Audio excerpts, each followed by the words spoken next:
Hello friends, स्वागत है आप सभी का हमारे इस यूट्यूब चैनल पर। आज के इस वीडियो में बताने वाला हूँ किसी भी एंड्रॉयड फ़ोन में स्विच ऑफ करने से पहले लॉक कैसे लगाएं। तो चलिए दोस्तों, वीडियो शुरू करते हैं। वीडियो शुरू करने से पहले आपसे एक रिक्वेस्ट है, अगर चैनल पर नए हैं तो चैनल को सब्सक्राइब कर दें, वीडियो को लाइक ज़रूर करें। तो चलिए दोस्तों, वीडियो शुरू करते हैं।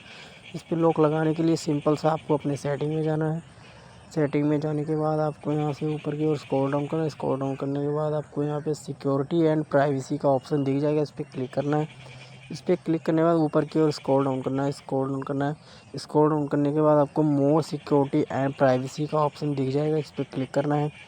इस पर क्लिक करने के बाद ये हमारा प्राइवेसी पासवर्ड ऊपर में दिख रहा है। इस सबसे नीचे में आप आएंगे, यहाँ से required password to power off का ऑप्शन दिख जाएगा, ये हमारा दिख रहा है। इस पर क्लिक करेंगे।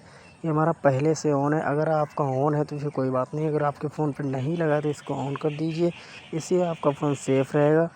Thank you.